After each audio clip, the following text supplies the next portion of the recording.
Hello and welcome to Kitchen Convo number 3. Now, you might be seeing that we are actually in a different location than Janet's kitchen, and you also might notice that this is not Janet.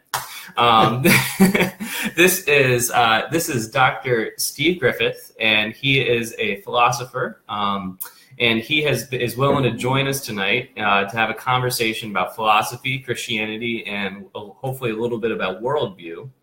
And so Janet sends her best, gives her regards, and so we are looking forward to our conversation. So welcome, Steve. Thank you. Can you just tell us a little bit about yourself? Well, the first thing I want to tell you is I had to retire in 2010 because I've got Parkinson's disease. So you see my head bobbling back and forth. I'm a bobblehead doll.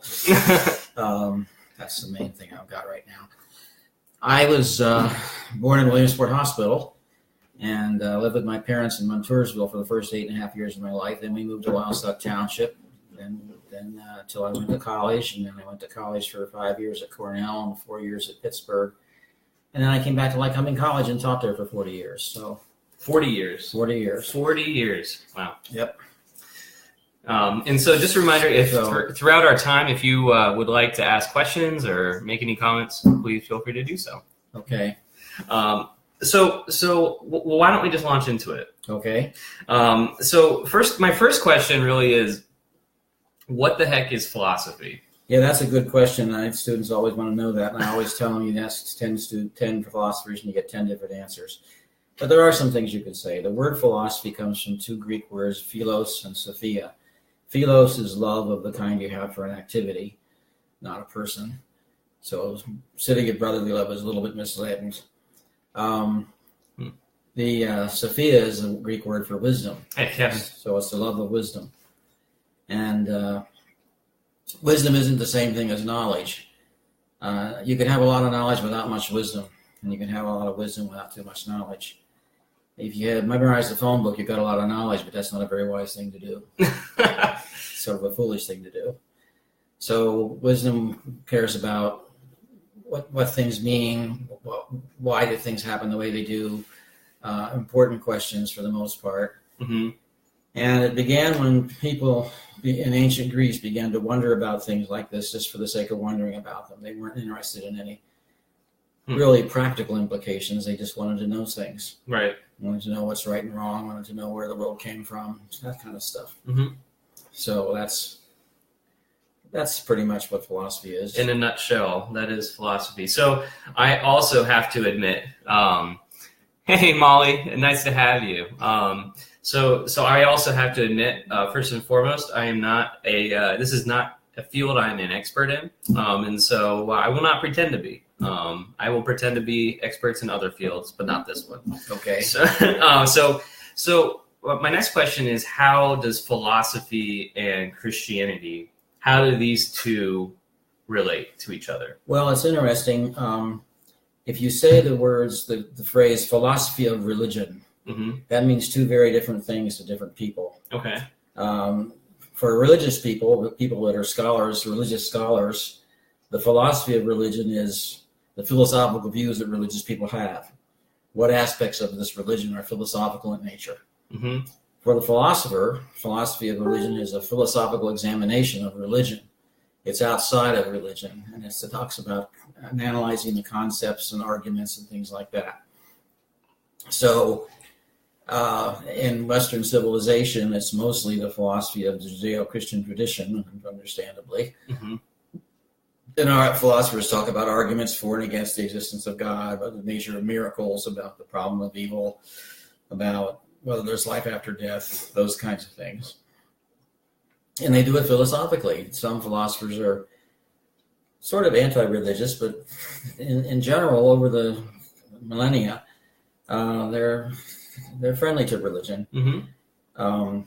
If you go on to get a PhD in philosophy, usually you have to take a test on the history of philosophy, as well as other tests to get the degree. Mm-hmm. And if you look at the people on the history of philosophy, the most important philosophers from the philosophical point of view, you don't get Nietzsche and those kind of people. You get Plato, Aristotle, Augustine, Aquinas, Descartes, Locke, Berkeley, Hume, Leibniz, and Kant. That's probably the main people right there. And if you go down that list, Plato influenced St. Paul and a lot of Christian thinkers in the Middle Ages. And Plato believed in a thing called the demiurge. That's a god that created and sustains the universe. He just believed that for rational reasons. He thought it made sense. Obviously, Plato and Aristotle were not Christians because they lived several centuries before Jesus. Yeah, but 400s or 300 years, right? Yeah, 3 or 4 centuries before. Mm-hmm. And they didn't know anything about the Jews, probably. So anyway, that's what Plato believed. Aristotle believed in a prime mover or a first cause. There had to be somebody that started the universe, created the universe, that sort of thing. So that they can't be regarded as anti-religious. They're not Christians, but they're not anti-religious. Augustine was obviously a saint. Aquinas was a saint. Don't have to ask about their attitude toward religion. Descartes believed in God. He had a famous proof for the existence of God, which most philosophers don't think works very well. But at least he believed in God and thought he could prove his existence and thought it was important. Locke was a good Anglican, gave arguments for the existence of God. Berkeley was a bishop. Hume is the only person that's questionable, and I'm going to say something about him in a minute. Leibniz believed in God. He thought he could fix Descartes' argument. And Kant believed that there are 3 things you can never prove logically. You cannot prove that you have free will, you cannot prove that there's life after death, and you cannot prove that there's a God. But that's okay, because that makes room for faith, and it's really important to have faith. He was a pietist. And so I think overall, the major thrust of it is pro-religion. Hume was a skeptic in general. He doubted everything. And he was especially upset with dogmatic people who said this is the way everything is religiously. And he was upset with certain cults that existed in his lifetime, especially the enthusiasts. He thought they were just sort of out of strange or something. Way too enthusiastic. Yeah. Bad joke. So he argued against arguments for the existence of God. And a lot of philosophers who today are not religious like to think of him as their philosophical hero. But I believe, and I'm in the minority, but I'm convinced that he believed in God and he was a Christian. Benjamin Franklin was a good friend of his, and he said he was the best Christian he ever met. That's really interesting. I think it's interesting. Yeah. So the general philosophers are sympathetic to religion. It's interesting, in the 20th century, there was one philosopher whose name escapes me right now, who was famous for an argument against the existence of God. And he got any intro to philosophy anthology, and his paper against the existence of God would be in there. Every one. It was over and over and over again. He converted. Oh, okay. He finally converted. And I was at a conference where his works were displayed, his old works where he didn't believe in God were displayed. And I said, do you have his latest book here? Oh, okay. He said, no, we don't have that one. So that probably told you the people that were hosting this conference probably where they stood in the religious spectrum. That's right. Because of that, yeah. That's right. But I've known several philosophers. I didn't know their religious views, but I know that they converted at some point. So I think one of the questions I was most interested in asking you personally was how did the study of philosophy impact your faith as a Christian yourself? Well, as I just said, the philosophers talked about God a lot, and they talked about miracles, and they talked about life after death. And I went into philosophy as a believer. Okay. So I was prejudiced in favor of pro God stuff and pro miracle stuff, and that can be argued. The philosophers can say I was wrong to do that, but I don't care. It just deepened my faith to see reasons for believing as opposed to not believing. Okay. And I've been not just in philosophy. I taught philosophy of science, so I know a lot about science. and I know about a lot about history through the history of philosophy and other things that I've read. And I became convinced fairly recently. I was reading The Story of Civilization by Will Durant, which is 13 really big fat volumes. And it seems to me that there's no doubt about the existence of God. The main question is not whether God exists. The main question is what he's like. What characteristics does he have? In the Old Testament, they say, you have no other gods before me. Well, someone write that down. You have no other gods before me. Well, there were other gods, but they didn't satisfy the credentials. They couldn't get the job. Okay. Baal didn't make it, that kind of thing. Okay. But it's really hard. The two things that hit me really, really hard continually is the physical universe is not self-explanatory, or the existence of the physical universe is not self-explanatory. There must be some reason why it exists, some cause of it, some creator of it. Mm-hmm. And similarly, more recently, I've come to believe that the evolution of life is not self-explanatory. Neo-Darwinians seem to think it is. They think everything can be explained in terms of chance mutation and natural selection together with the laws of chemistry and physics. But I've looked into that in a big way. And the more I look at it, the odds are just impossibly against it. So I think those kinds of things that I've read and studied convince me more than ever that there is a God. Now, when it comes down to specific dogmas and specific beliefs of specific Christian denominations, philosophy doesn't do much for me there. There, it's just a matter of personal choice. Okay. But the basic questions, that's the way it applies to me, I think. Great. That's awesome. Thank you so much for sharing. So here's a question. Thanks for writing that down, Dave. Who are you talking to? So this is Dave Marcello. You know him. I know him. Yeah, he was an incompetent apple picker last week. An incompetent apple picker. Yeah. I don't know what that means, but it doesn't sound good. I'll explain to you after this is over. Explain to me when I'm older. Okay. So something I'm also really interested in is that in preparation for our time, I've been learning. So Plato and Augustine both largely influenced the way that even we perceive Christianity. Yes, they did. And so that's not something that even I was really cognizant of. And so I'd be really interested in some of those, maybe some of those ways that Plato and Augustine and maybe some of these other philosophers have even Aristotle. Yeah, how we perceive Christianity. Because of the way that they thought. Yeah, I'm not an expert on an exact history of those things, but I know Augustine was greatly influenced by Plato. St. Paul was influenced by Plato. Plato was an amazing person. He was one of the most influential thinkers of all time. Aristotle was impressed Aquinas. St. Thomas Aquinas' theology is very much related to Aristotle. So that's another place where it comes in. Mm-hmm. And when I first started reading Platonic dialogues, I thought, this sounds almost Christian. Really? And I don't know.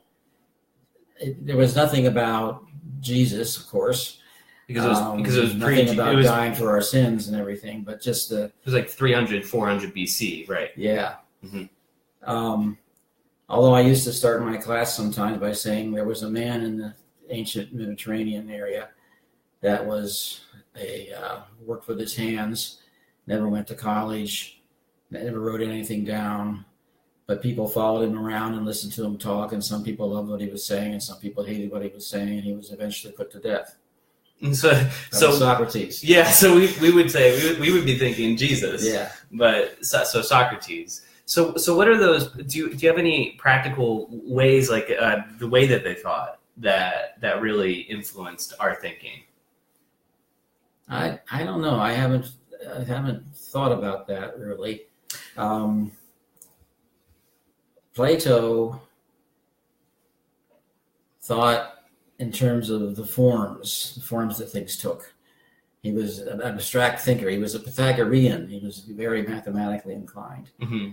And God is like the ultimate form or something like that. I forget exactly. There was a movement called Neoplatonism, which I never studied, that was sort of a Christian interpretation of Plato. And I don't know. I think the influence is more obvious in the case of Aquinas and Aristotle. The seven deadly sins, Aristotle talked about the virtues and the vices, and Aquinas got the idea of the seven deadly sins from that. I don't know if he got the seven virtues or not. But Aquinas argued for the existence of God in terms of the creation of the world, and they used Aristotelian principles to do that. So it's hard to say. So if I'm at a certain point in history, and I think one thing that's obvious that I've been missing is Plato was very interested in the nature of the human soul. Okay. And of course, Christians believe in the soul. Mm-hmm. And he talked about a tripartite soul consisted of reason, emotion, and desire. And a healthy soul was one in which reason dominated. And if we let emotion or desire overcome reason, we're going to do stupid things. And so it was, the way is narrow, and right. You got to do what reason says. It was very friendly to Christianity. It wasn't quite the same. Right. So there was a point in history where more of a dualism started to exist. Plato was a dualist. Okay, and so I didn't know if it was Socrates or Plato that really started to introduce this, but there was the idea, and maybe my understanding is incorrect, but really that there is a division, that whether you consider it a sacred versus secular, that basically there is this realm versus this realm, or that there slowly became a value over thinking over the physical. Yeah. Can you talk to us a little bit about that? Well, maybe just a little. Plato wrote dialogues in which Socrates was the main character, so it was always Socrates speaking, and we don't know how many times it was really Socrates and how many times it was Plato. It doesn't matter. Okay. In one of his dialogues, the Gorgias, which is my favorite dialogue, he starts off an argument this way. He says, "Tell me, do you believe that we have both a body and a soul?" Mm-hmm. And everybody said yes. So they believed in that. Okay. And the thing that I try to explain to my students is that back in those days, they didn't have ambulances and airplanes and trains and cars and intensive care units and stuff where people died. People died right in front of you all the time. Mm-hmm. And what happens is you have this living, breathing, active thing, and all of a sudden you have a corpse. Right. What's not there anymore? The soul. The soul. Yeah, so there has to be a soul in living things. The soul gives you life, but it also gives you everything that goes on in your mind. And that's what he was concentrating on. Okay. And then he said, "Tell me, would you rather have a healthy body or an unhealthy one?" Not a very hard question. Right. He said, "So how about the soul? Would you rather have a healthy soul rather than an unhealthy soul?" And then how do you get to that point then? Yes. Right. And so challenging that. And so right. Having an unhealthy soul is living in sin. Okay. And having a healthy soul is not. And something we carry now with us to say. And so we've also seen through the centuries is that there's become an increasingly large division, and it basically that some people's idea of Christianity, and it's a rather popular version, although it's not necessarily biblical, is that what we're living for is really to exist in heaven and not necessarily have an impact where we are. And that's not everybody, but But that's something, people have referred to as fire insurance, that how we live, and what I'm talking about. But that can somewhat be traced all the way back to this start of this division, that perhaps our soul is more important than our body. Or if you take it to a very far degree, that where we exist on earth is not as important as where we will, even though we won't get into creation, fall, redemption, restoration tonight. We won't. But it's a big conversation. But basically, that God is recreating and inviting us into the restoration of all things, that invitation to us, which breaks down those barriers of that dualistic mindset. Yeah, and Plato would think of it in terms of the purification of the soul. You do that. Okay. So the influences, it's hard to pin it down word for word, mm-hmm. but it's just so friendly to Christianity that it's amazing. Right.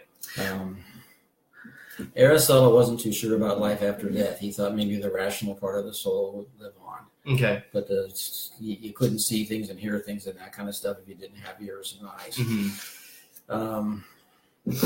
But I don't think that matters. Right. We don't necessarily think that either when we think about heaven. Right.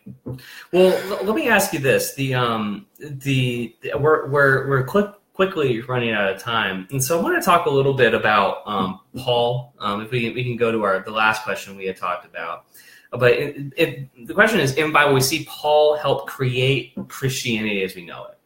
And so, how was Paul's pursuit of spreading the gospel and Christianity being created throughout the world, how was it influenced by other thinkers, by these thinkers? I'm afraid I don't have anything very specific to say about that. I know Paul was very well educated, mm-hmm. and being very well educated in that context, he was familiar with Greek tragedies and the works of Plato. Mm-hmm. I don't know whether he was familiar with Aristotle or not, but he was definitely familiar with Plato. He was influenced by Stoic philosophers. I know that.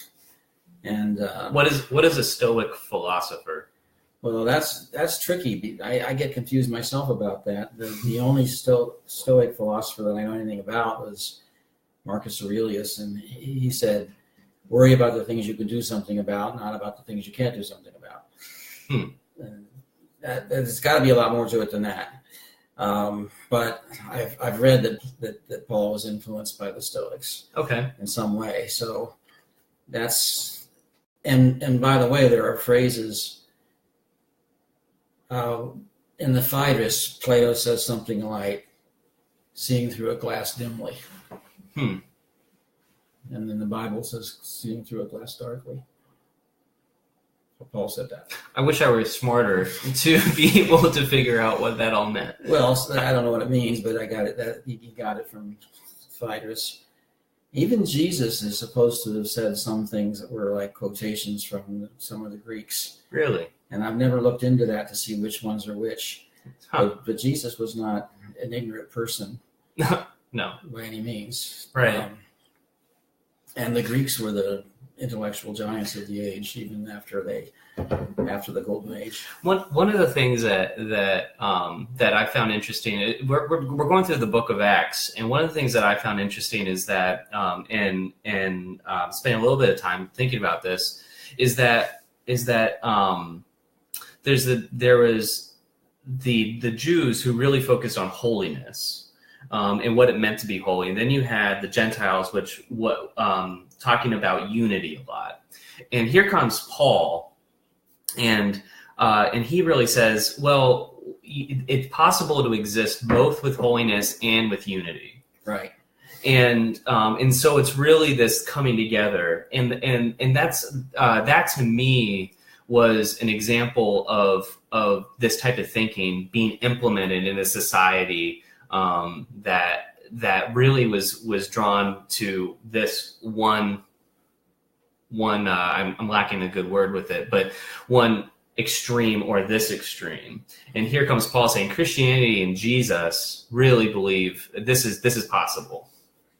Yeah, and it's it's a struggle for Paul to separate from his Jewishness to the new life.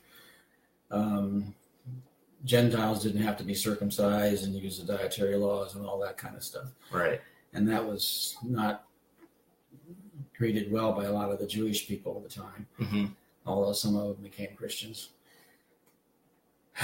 But it was his idea that Christianity applies to everybody, so it has to be beyond the confined ways of the ancient Hebrews, Right. but not inconsistent with them. Mm-hmm. Well, our time has actually, this time actually goes so quickly. Yeah. It really does. But before we go, if do you have any closing thoughts? Do you have anything that you would like to? We have some people joining us tonight. People will watch it at another time.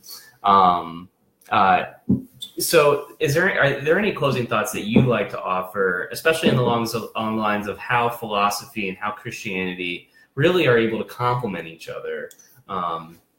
Well, this is something that has more to do with science, but it's something that struck me very interesting. I've been studying neo-Darwinism and the DNA molecule and all that sort of stuff. Mm-hmm. And the intelligent design movement talks about the information that's contained in the DNA molecule. Okay. And evolution has to do with the evolution of information. And in the book of John, it says, in the beginning was the Word. Mm-hmm. The word that becomes the word is logos. And if they had a word for information back then, it would have been logos. So I love listening to people like you talk because I learn things, and so thank you. Well, so I think that John might have been inspired to say that, and God knew that it was going to be more than 2,000 years before we came up with the information. It's incredible. Yeah. Well, as we close our time together, first of all, I want to thank you so much for being able to join us tonight, making the trek out to my kitchen. Welcome to my kitchen, by the way. And so if I'd like to close in a word of prayer, if that's okay. All right. Heavenly Father, I thank you for tonight. I thank you for Steve and all that you have blessed him with, his knowledge and his wisdom. Lord, we ask that you expand our minds and that we are able to pursue both unity and truth and holiness, Lord. Bless us as we go from this place. Lord, we love you. Amen. Well, thank you again, and may you have a blessed. Yes, thank you so much. I hope that we can have another one of these soon. Maybe. Maybe. Yes. Have a good night. Thank you for joining us as well.